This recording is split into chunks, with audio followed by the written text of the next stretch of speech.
There you go. So you're recording now.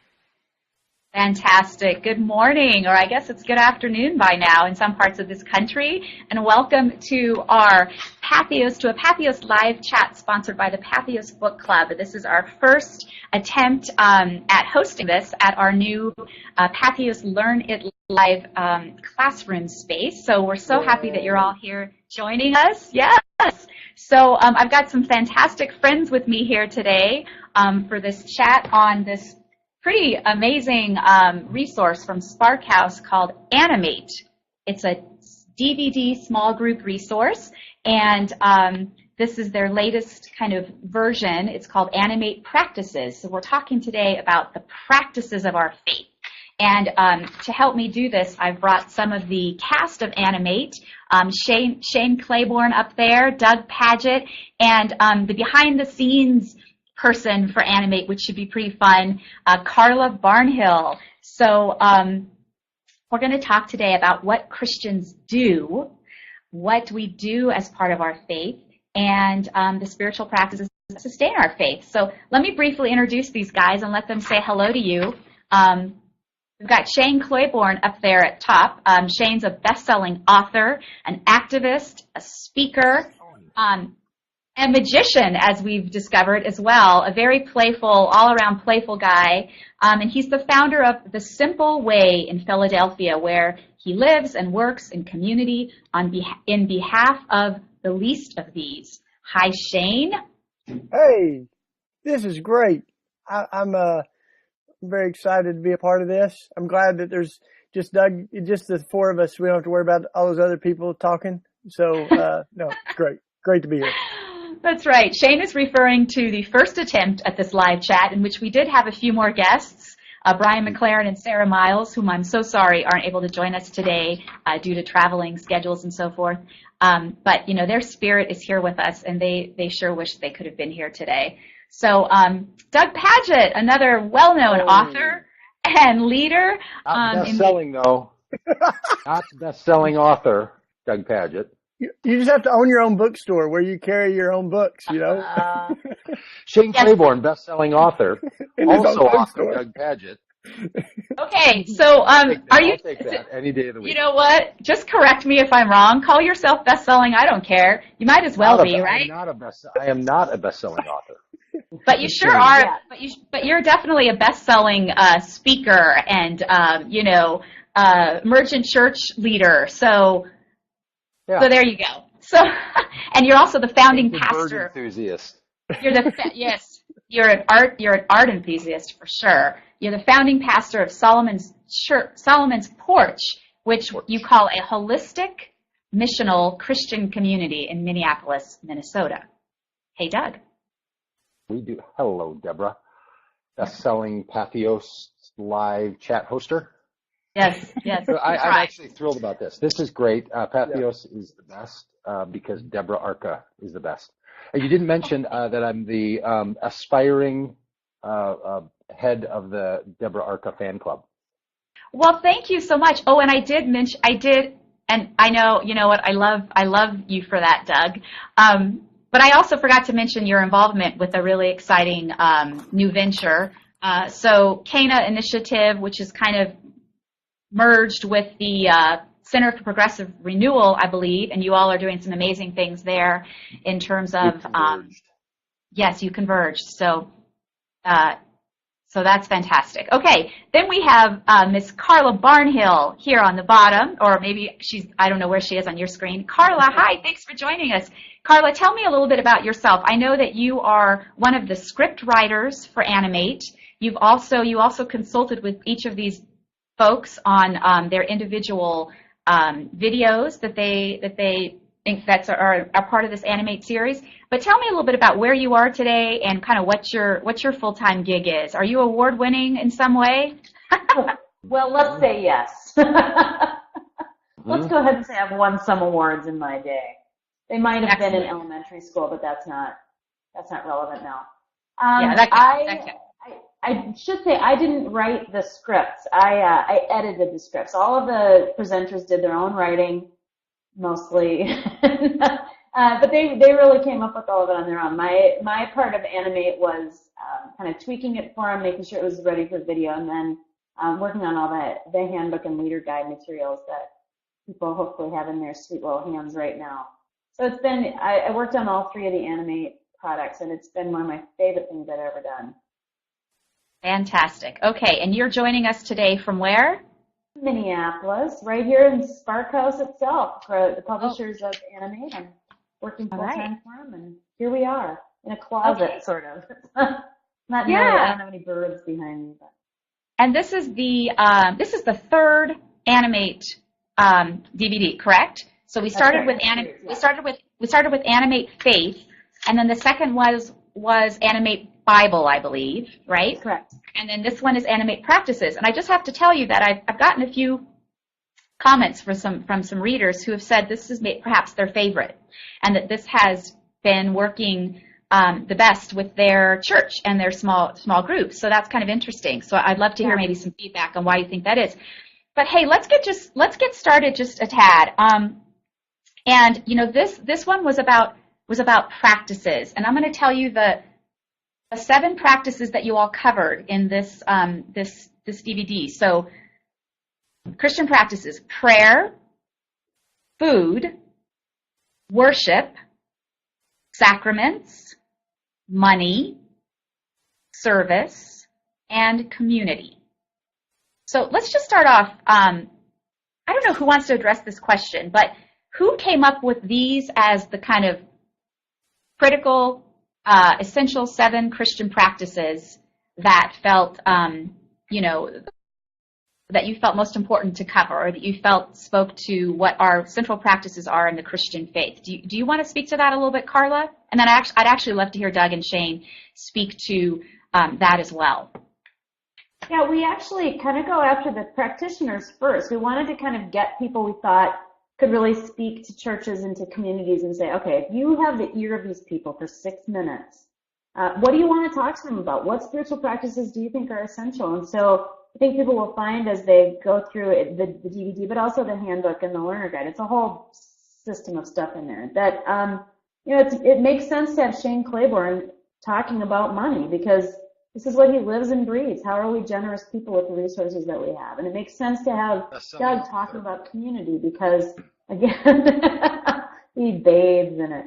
But, you know, Doug started this funky little church in Minneapolis that's all about building community. And Sarah Miles wrote a book about bread and about how the Eucharist was what brought her into the Christian faith. So it was really just sort of a pairing of people and things they're passionate about. And so it's not an exclusive list by any means, but we felt like it covered kind of the big practices that most of us want to explore and do explore in our daily lives.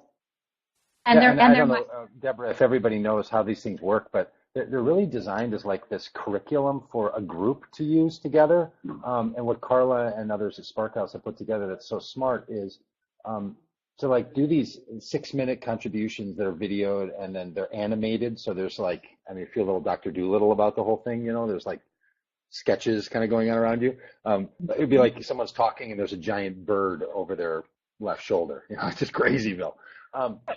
But what they've done is they've created this way for a group of people to engage in the conversation that the person, Shane or me or Sarah or Phyllis or anyone else who's the on-screen talent, you know, that we're wanting to engage in. So what I found interesting, and Shane, own thoughts on what was interesting for him, but what seemed interesting for me is not just that we thought, or the Spark House people thought, that these were interesting conversations. We suspect that churches and communities or groups are thinking about these ideas as well, right? So like we didn't feel like, I didn't feel like I was asked to come in and say like, hey, here's the answer to this, but rather to say, this is what we've been exploring, and how is it that you all have been exploring this? And that's where the I don't know what they call it, the handbook and the leader's guide sort of helps to curate that in a community. Yeah. So it's really a different piece. It's a different kind of curriculum than I've ever been involved in before,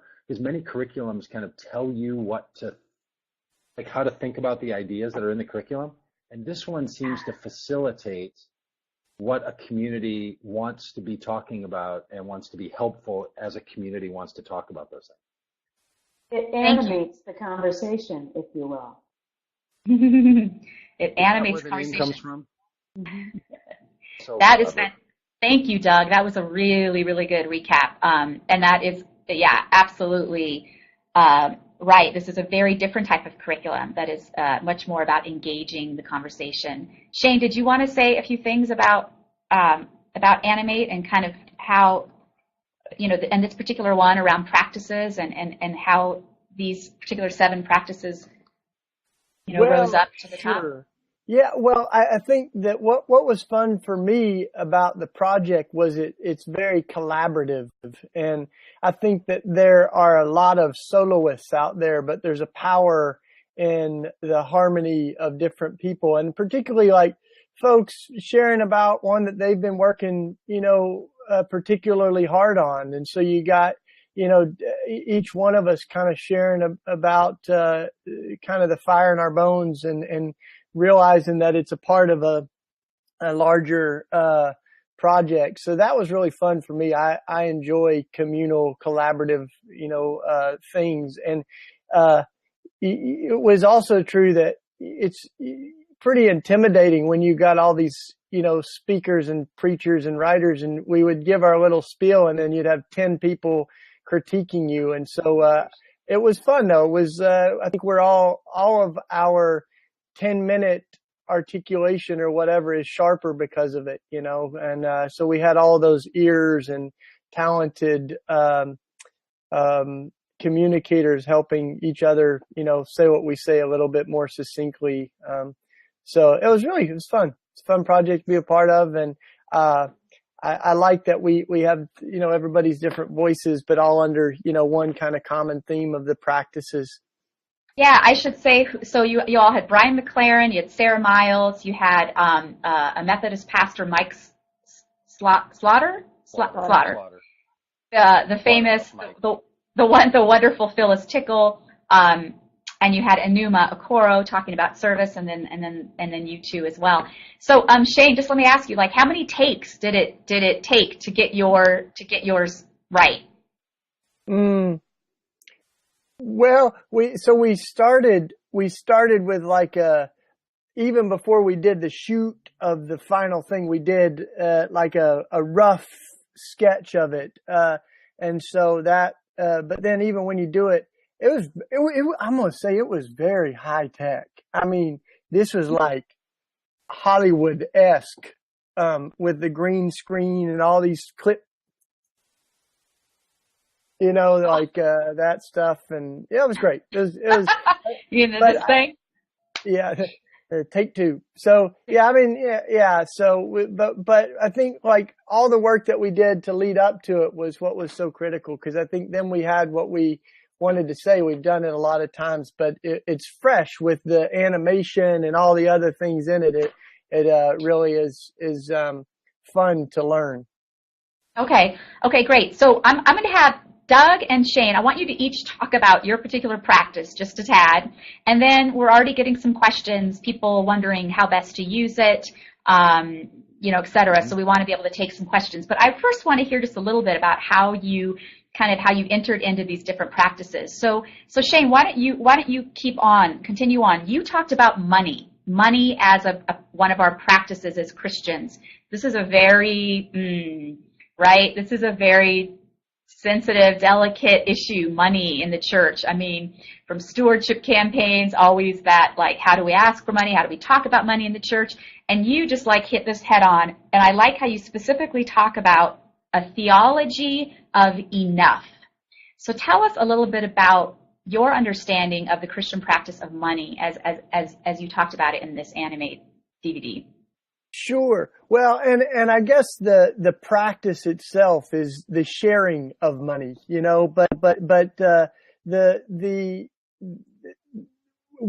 live in a time where there's just unprecedented inequity between the super rich and super poor, and even after we did Animate, right afterwards, Forbes released the study that said 85 of the richest people in the world, 85 people own the same amount as 3.5 billion people.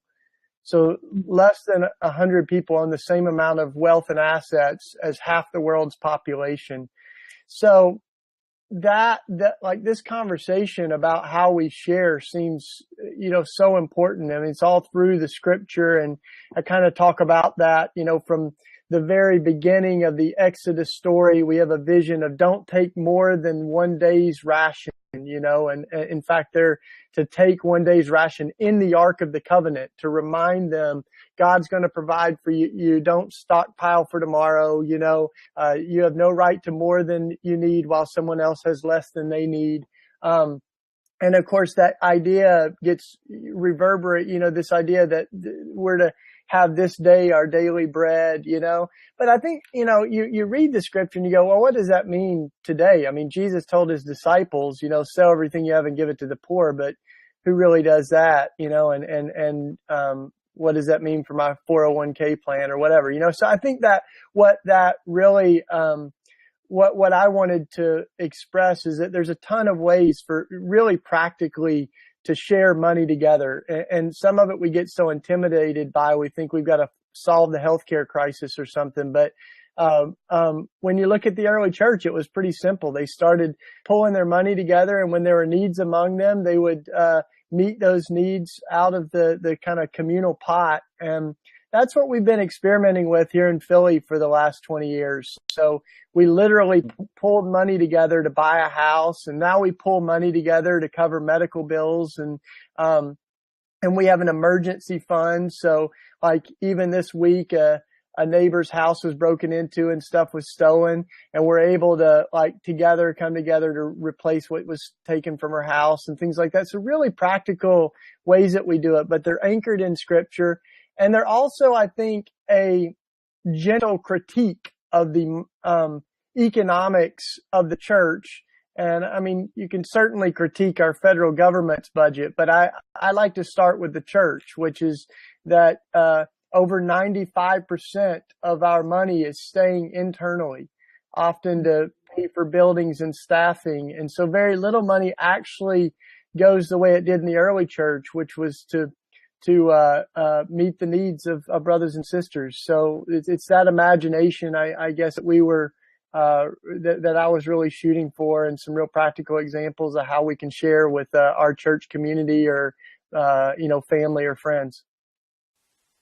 So your video really was hoping to spark a conversation on how we can be more generous, how we think about money. But here I'm looking in, there's this great journal that goes along with Animate, and this particular one, they actually have practices for every day of the week that they guide you through around each practice. And I'm looking at this beautiful page here that says the best thing to do with the best things in life is to give them away. Big ice cream cone. And the prompt is, how can you practice generosity today? So what a great conversation. Again, if you're thinking about using this DVD in a small group setting in your church to talk about how can we practice being more generous as a church community. That's one of the main Christian practices. That's what we're all to be about. And when most of our money is staying in the church, what is that saying about us? And what can we do to make some shifts around the way we think about money? Yeah, maybe just one last thing on that, is that I think sometimes we think of money and we feel really guilty, or we feel like people are kind of, getting into our little sacred space. I don't need people to know my bank account and savings or, my salary and things like that. But I think that the real invitation is not into guilt, but into a freedom that comes with transparency, and also with the idea that I don't think that Jesus came to give us guilt, but came to give us life. And life happens when you share stuff. And that ice cream story was sparked by a little kid. I won't tell the whole story because we do it in the Animate, but a kid that was so excited about ice cream, they just went right to all of his friends and said, you got to have a lick of this. And I think it's such an innocent response to a gift is to share it. But that's not always what we do. We end up kind of clinging to stuff. And I think that's how we give money its power, is by, holding it with clenched fists. And so the way that Jesus teaches us to take away the power of money is by holding it with open hands and sharing the gifts of God and not making idols of them. I love that you have wonderful quotes in the book, and here's one I like in the money chapter from Jack London. It says, "A bone to the dog is not charity. Charity is the bone shared with the dog when you are just as hungry as the dog." Mm. Mm. Okay, so thank you, Shane. Doug, what did you have to talk about? Your practice is community. What do you mean by that word, community? Boy, it's the buzzword, huh? So it is. I'm going to find your chapter here so I can prompt. Yeah, and there's lots of kinds of communities in the world, and they all matter and they're all important. And in fact, a human being is made up of multiple interlacing communities, right? So all of us sitting here right now are part of lots of social agreements. The 7 or 8 of us work together on this project. We formed a little community, and the people who live down the street from wherever your house is, they're part of your neighborhood community. And the people who go to your school, or the school where your children might go, or the neighborhood school, are part of your community. And maybe the people in the United States who all use the same, governmental systems, are all part. So this community thing is a really big question. And so part of what I was trying to tease out, with the help of script designers like Carla, because what Carla and Tony Jones and other people did in this project is that they took our ideas from just how we were expressing them, and they found a way to broaden them to link in with other people. So it was actually a very, like Shane mentioned, a collaborative process, but it was also, to my brain, a beautiful example of a communal process, because what they did and what I was trying to talk about was the community should be generative and make something more than what would happen if people were just engaging together in interpersonal relationships or on their own. So I don't really talk about this in the video, but you can watch the video. But this idea that, like, what we want to do in life is not just live where everyone gets an equal exchange, because if all we're pushing for is an equal exchange, then what's the point? What we should want to do is to engage with each other so that everything becomes more than it was, right? More than the sum of its parts. And organizing our religious communities so that they're generative places where more can be created than any of us would have on our own, or where it's not just an exchange of religious goods and services, but where everyone's invited to participate and to contribute when it works for them in ways that work for them. That's really hard to figure out. And it's always been hard to figure out, super hard to do in the 21st century religious culture in North America. There are lots of versions of community where it's sort of get together with people who are like you and do the things that you like to do. Getting to a place where there's a generative community of spirit and life and heart and effort to create something that none of us would have done on our own, that's a different kind of community. So those are the kinds of ideas that we tease out. And in this particular one that I do, it's a little reference to my own family. My wife and I expanded our family by birthing 2 of our own and then adopting 2 foster children that lived in the house next door to us. But it's also the story about Christianity's expansion from the Jewish narrative of Jesus's day into those who were not Jews, the Gentiles, in the 1st century, and the opening up of this story. And it seems to me that any faith that doesn't continue on the arc of opening up has just pulled off into a cul-de-sac or into a lookout. If you're on a road trip and you can pull off onto a lookout, like if we don't keep expanding, we've just sort of pulled over to the side of the road to gaze at what you can see from any given point. So that's the idea of community, is not only for a local group of people, but also to organize our lives with participation with others wherever they find themselves, and to really stir up an imagination of generative community. Like, the thing I think you'll find that runs through all of these is a kind of generosity.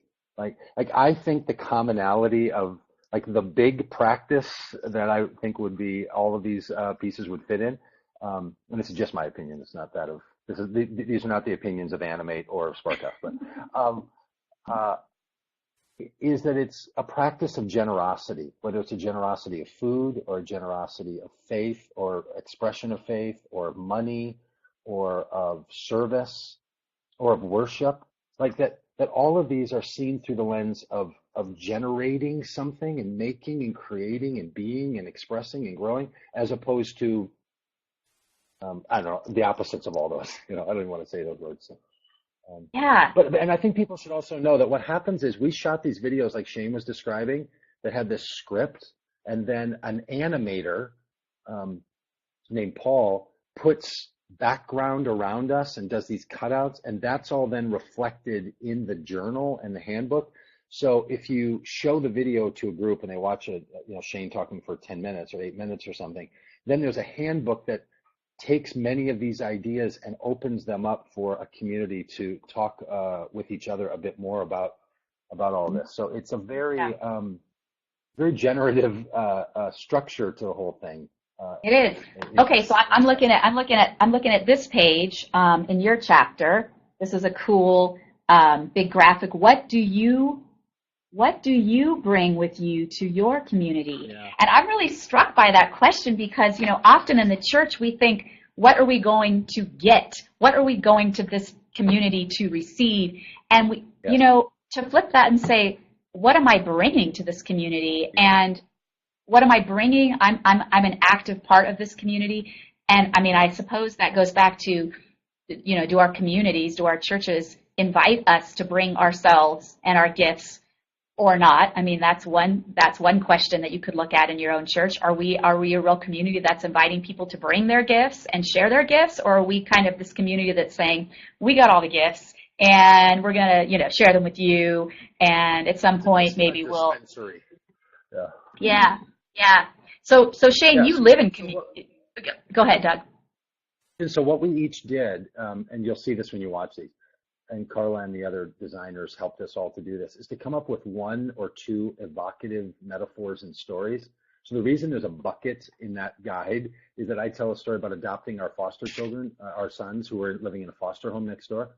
And I tell a story that one day when they switched from being neighbors to being adopted into our family, they packed up their blue totes, these blue bins with all the things they had, and they moved across the driveway and went from being neighbors to being family.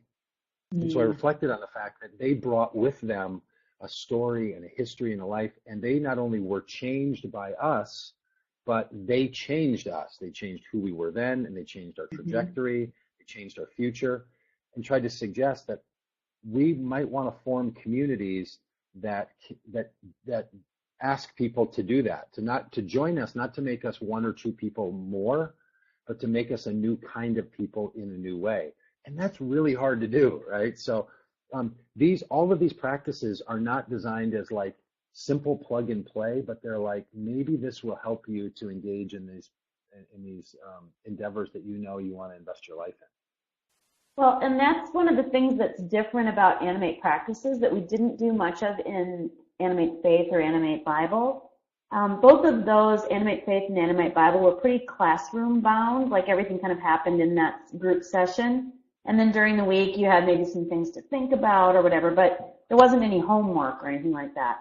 For Animate.Practices, we felt really strongly it was important to actually help people try to practice these things. So you've got, in the journal, you've got kind of 4 pages that talk about the ideas that the speakers are presenting, but then you've got pages that guide you through a week of digging into a practice very specifically, and they're a little bit challenging, I would say. There's one that goes with Phyllis Tickles is practicing the sacrament of confession, and it might be really uncomfortable for people to kind of push themselves into thinking about somebody that they've wronged and confessing to that person and asking for forgiveness. Like it'll push people into those places if they want to go there.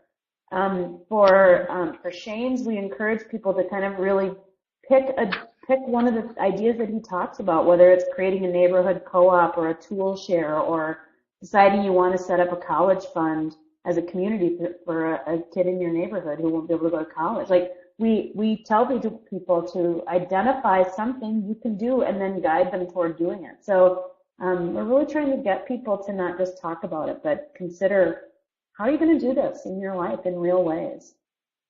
Yeah, that's what I'm loving about this resource, is it is super practical and helps us brainstorm ideas in our own communities for things we can do.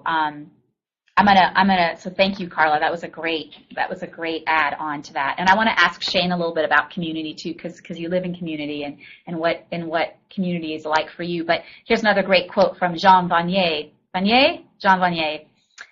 One of the marvelous things about community is that it enables us to welcome and help people in a way we couldn't as individuals. When we pool our strength and share the work and responsibility, we can welcome many people, even those in deep distress, and perhaps help them find self-confidence and inner healing. That's the power of community. I love that, because we walk around all day and see needs and see a person on the street or whatever. What's that? What's that, Doug? Sorry. I said we should have had Jean Bonnier in the practices. That would have been awesome. Jean Bonnier, yeah, he's the founder of L'Arche, right?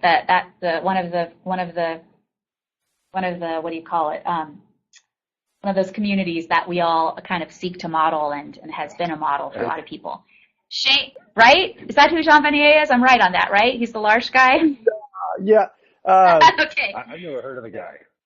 Well, I think he quotes you a lot about community. I think the funny thing about community is that it's a little nebulous. It's not like you can fit it into a container and now we got it, now we don't. I think Doug does a great job with that. And what we've really learned is like we're not married to a model of community. Everybody needs to move into a row house in the inner city or something like that. But I think like in us, like Doug said, is there's this hunger for community. We're made in the image of community, and so we it's not good for us to be alone where two or three of us meet. God's with us. All it's in us. But it's easy to talk about community, and that's one of the things that Bonhoeffer said. If we're just in love with an idea of community, we'll destroy it.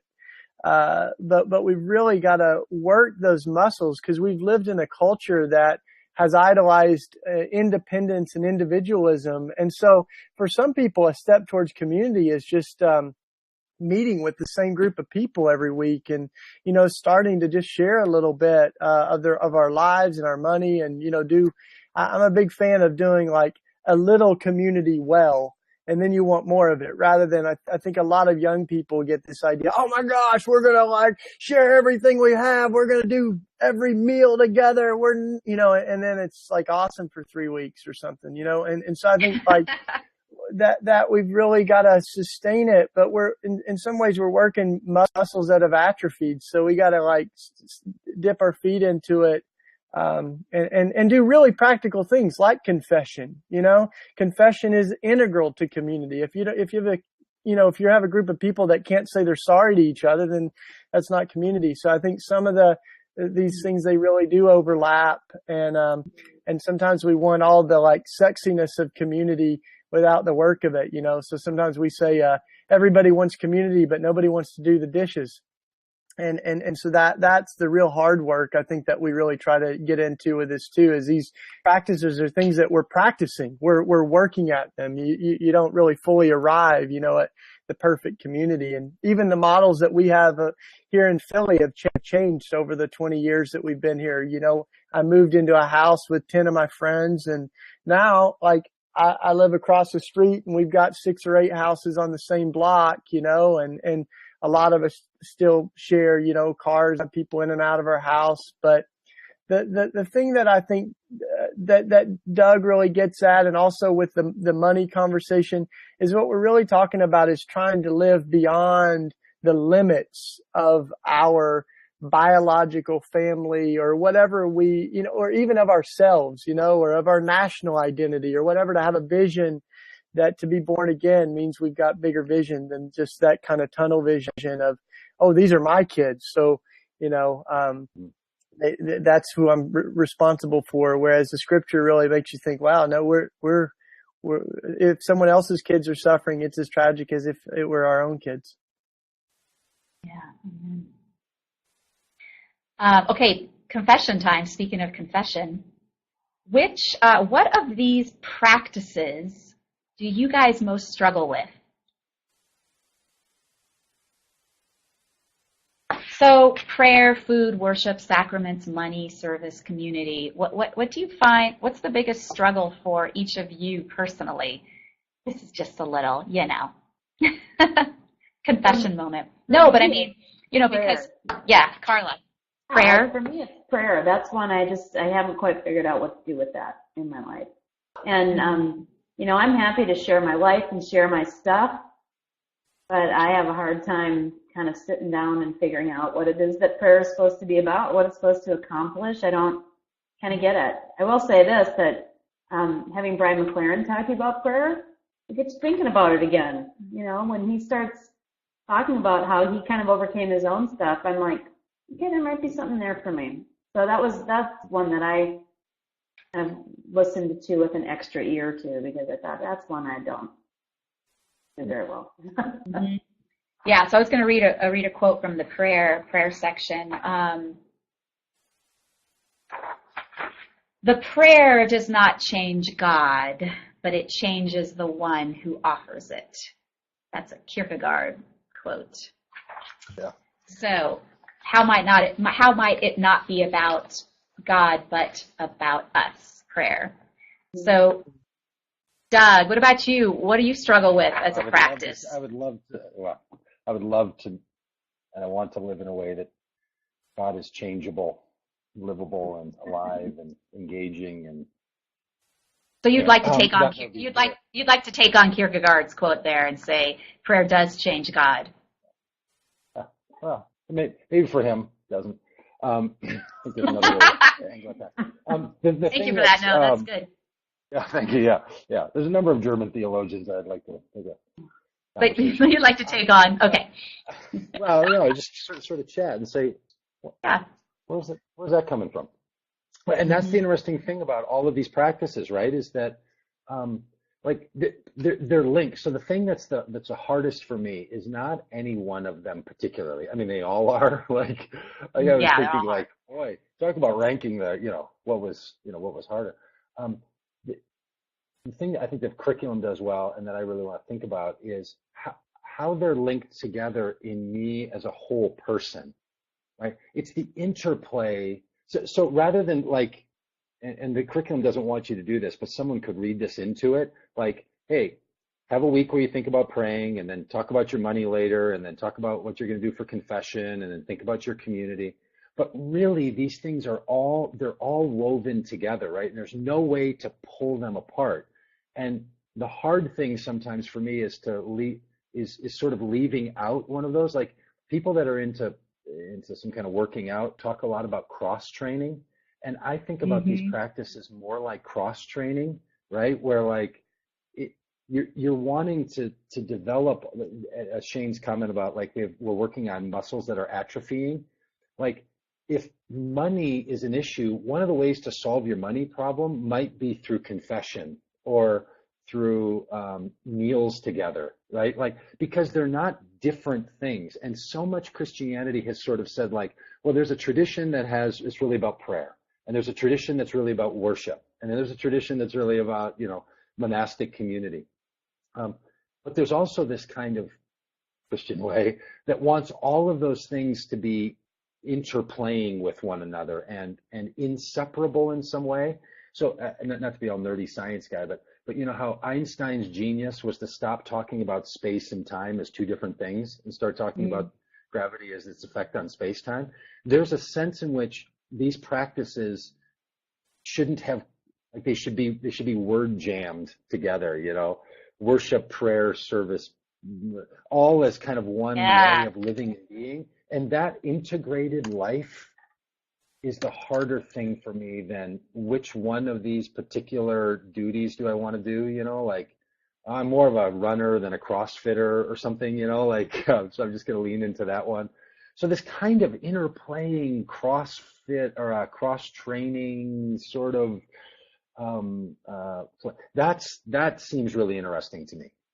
And that's the harder part, is to not break these down into, like I run a church and we should probably have some people talk more about prayer and, anyway, that's where my mind went with that question. I just did a word.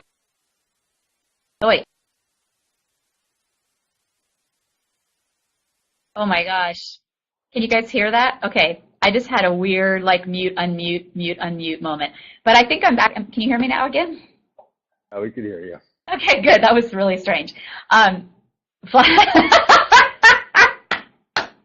Deja vu. Deja vu. Yeah. We do not want to go back. Only forward. It was so good. Transcend and include. Okay, so for those who don't know, what we're talking about is the last time we tried this, it turned into a cacophony of microphones not working and echoes that we giggled for 30 minutes looking at a screen. It was a great moment. It was so, but I think this word jam is way cooler than that.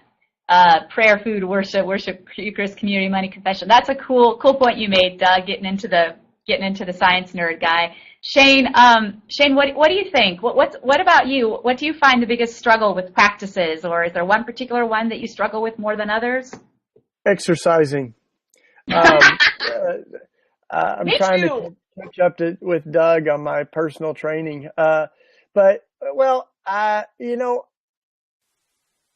think that the worship one is one that is a little tricky to wrap my hands around, because I do see worship as something that happens out of dinner tables and living rooms, and that is integrated into our life. Hopefully, every moment is worship, and our lives sing some sort of praise to God on good days, and so but I do see the value in being a part of what of a worshiping community, and we're a part of the local congregations in our neighborhood. In fact, Katie and I, when I'm home on a Sunday, we prefer just to go to Catholic Mass around the corner. But it's not something I get out of bed and I'm like, yes, Mass, but I go and I really feel the value in being a part of this huge story, and the sacraments are a part of that. In fact, I think that's part of why we're really drawn to, Mass, is because you get this real sense that you're a part of a mystical body in the world. And when we come together on Sunday morning in particular, or Saturday night if you're an Adventist, but like when we come together, we're like, that's one expression of that. So I think having, Michael as a pastor speak into that was really powerful, and Doug too. But I think like the worship side of it, I don't always feel like we value that enough in our community. And part of that's because we've kind of created this horizontal worship, but there's something beautiful about being together to do the Eucharist and to sing songs that are hundreds of years old, and, all that. Yeah, here's the cool page on worship. I'm just digging these. Aren't they so neat? So it asks us to think about, like Shane says, what are the different experiences of worship? I mean, when you hear the word worship, what comes to mind? And I love that it says draw or list some of those here. So Animate invites you not only to use your, brain, but to also, draw and color and doodle. Doodling's big. Doodling, you like doodling. Doodling's good. So very cool. Okay, so I think we have like 15 minutes left. Let's see if we can address some questions from some folks. So let's see what we've got over here. Thanks for joining us, folks, too. Wait, I just missed some. So we've got this gent, Gary, who's been using this session, and I told you actually at the beginning when I said one of our readers emailed me before the session to tell me he was coming and that he's been loving this Animate.Practices session, and that he's felt like it was the best one. But he's saying here that we discovered a lot of interplay between this session and the Animate Faith sessions we did last April. I don't know if those were the Bible ones. Gary, were those the Bible? Was that the Bible one? How do you think, Carla, these Animate DVDs kind of all work together as well? I mean, do you recommend starting with one and then doing them all, or do you recommend starting with the one that you kind of your church has the most energy around, or how might we use these in succession? Or yeah, I think it depends a lot on the group that you've got. Animate Faith is really meant to be kind of a primer on the basic sort of tenets of Christianity. There's one on the Bible, and I can't even remember what they all are now, but they're very much, there's one on church. They're meant to be kind of like, if you've got a lot of people who really don't have a lot of history with a faith community or with kind of Christianity, Animate Faith is a really good one to start on. If you've got people who are really wanting to build their biblical literacy, Animate Bible is a great one. It really digs into the tensions that we see between the Testaments. It digs into the history. Thank you, Francis. Yeah, God, salvation, the cross. Those are all in Animate Faith. And then the Bible one is, again, very much about digging in and building biblical literacy. And then in practices is really if you've got people who are kind of feeling like, well, we know all the stuff. Now what should we do? So I think a lot of it is just looking at the people who are interested, looking at your community and thinking you could run all three of them at the same time or back to back and let people kind of pop in and out. They really do flow together well. Hey, Carla, maybe tell people about, as you guys were putting this all together with the leader's guide and the handbook and the videos, how you saw people using it, because I think for a lot of folks, they don't even this curriculum can help people think about, like, if you don't have an adult Sunday school class structure already, I don't know. But anyway, just talk a little bit about what you guys were thinking about, how it could be put together. Well, like I said at the beginning, the name Animate isn't incidental. It's not just because it's got fantastic illustrations and animations. It really is meant to be a conversation starter. And our hope, I think, is that it would be something that would energize groups of people to start talking about things they maybe don't know how to talk about, but are interested in talking about, or things that we sensed that communities are wrestling with, or people wonder about and don't even know kind of what are even the questions to ask about the Bible. I don't know. So we're trying to kind of build this idea that faith is about talking about these things and discovering these things and working them out together, and not kind of being handed a book of answers and calling it a day. So the handbook is meant to be, like Deborah said, doodled in and drawn in and written in. It looks like a moleskin journal, and that's intentional. It's got a beautiful kind of touchy cover that you just kind of want to keep your hands on, and it's meant for you to touch it and draw in it and make it your own, and carry it around in your bag with you for when you want to write something down. It's meant to be a journal. And then the leader guide is pretty straightforward and simple. We're hoping that somebody could pick it up and just kind of use it to facilitate the conversation. Leaders don't need to be experts. They don't need to be pastors. They don't need to be theologically savvy to go through these sessions. They just need to be people who probably have questions of their own, and off they go. And even all of the videos, I think one of the things we always really focused on was having all of you tell us about your experiences with your subject, and end with some questions about, so there you go, that's kind of where I'm at, where are you at? That's really what this is meant to be about, for people to talk about where they're at and where they might want to head. I could see people who don't even have like an official Sunday school thing, or if that's not what they want to use this for, but like a group of people in their church want to like have a book club almost kind of thing. And instead of all reading a book and talking about it, you could meet for 6 or 8 weeks at somebody's house and watch the DVD and then engage in this. And it becomes that thing you meet around, right? To be able to engage in that kind of conversation. So I think it's helpful for people who see curriculum and they might think, well, we don't really do curriculum, or we don't really have an adult Sunday school thing, but this could be more book club like, or more like weekend retreats thing, or like thinking in other ways of how to use it than just if you're an adult education curriculum purchaser. Well, and there are churches that use them. Their high school youth groups have used them. Kind of their college groups have used them.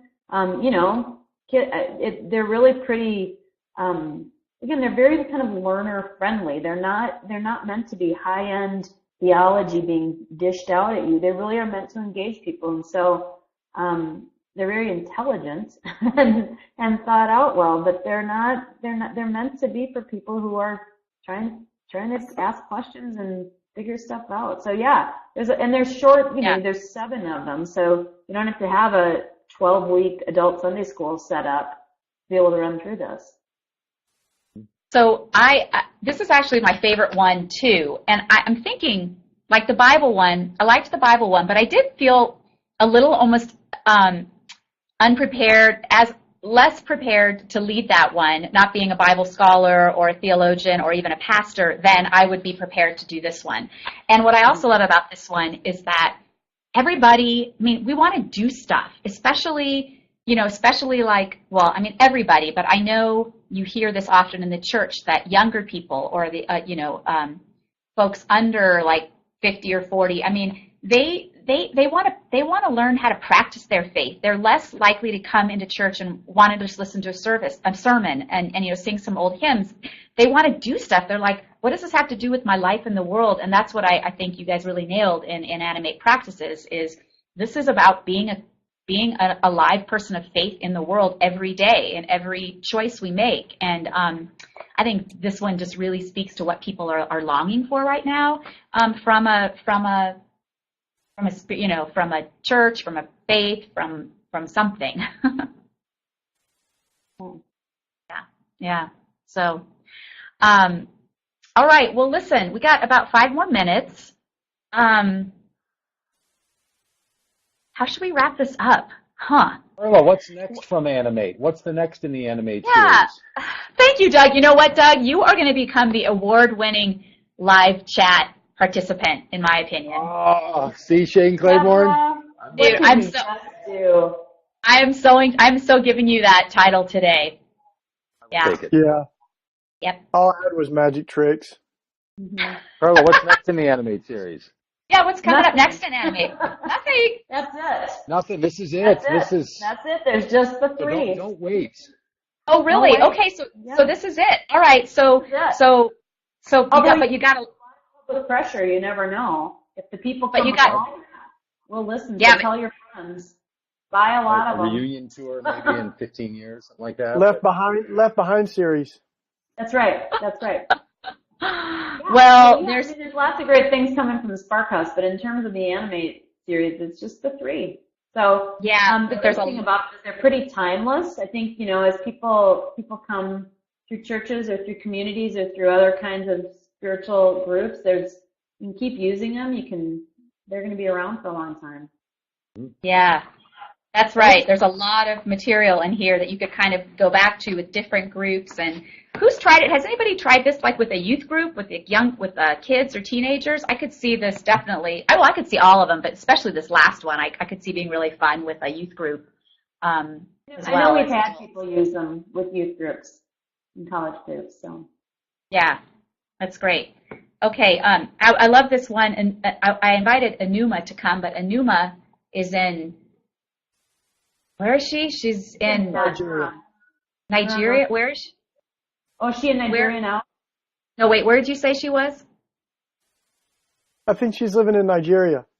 Yeah, Nigeria. So, which is funny because her whole chapter or her whole part is on service, and she talks about how she had to learn, or she learned that, or she first thought that service was like mission, going abroad, serving people in other countries. And she said, she has this quote, "I was convinced I had to get on a plane to serve God when I could do it just as faithfully by walking out my front door."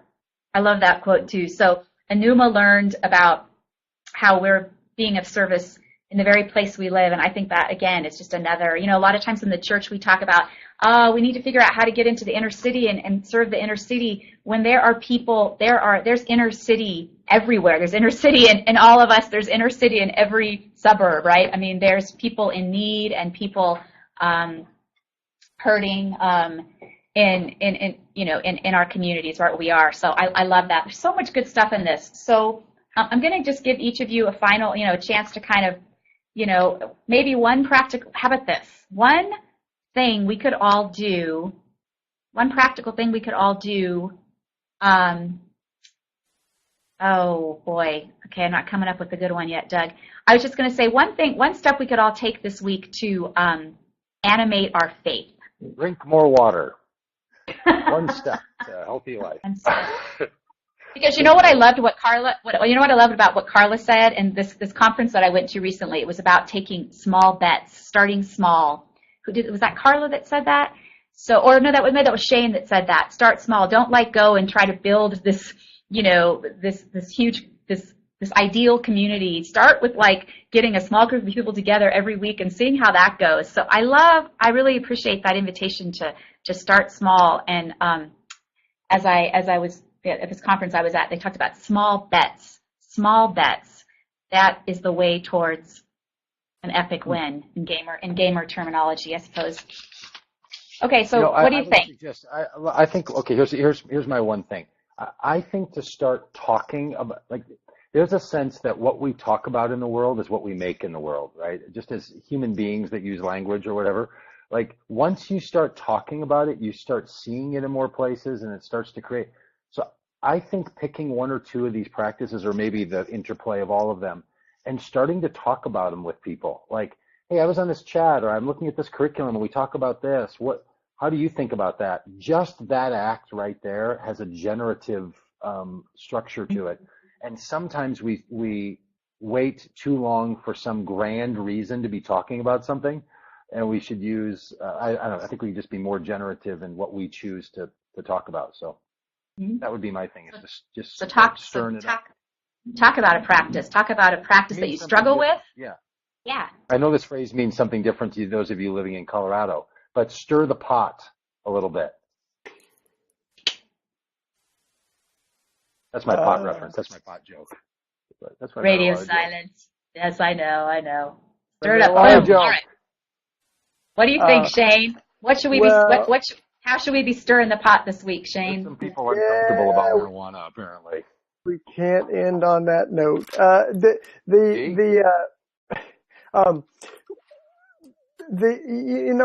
think when it comes to these baby steps, when it comes to the practices, part of what we suffer from, I think, is just the paralysis of our imagination. We kind of get confined to this is a way that we do stuff. So sometimes it can be really radical to say you're sorry to somebody. Sometimes I think it can be when it comes to money stuff. I was just with this dude the other day that was telling me the most fantastic story that he was at this restaurant and there was this woman that was very, very rude. And he and his wife both said, sorry, I was reading the comments. I'm listening, Shane. 2:00, we turned into pumpkins. But anyway, they ended up saying, we need to buy her lunch. So they bought her lunch, and the whole restaurant kind of ended up hearing about it, and the manager chased them down when they were walking out to their car and said, why did you buy that really mean lady's dinner? And they said, we just thought it would be fun. We're Christians.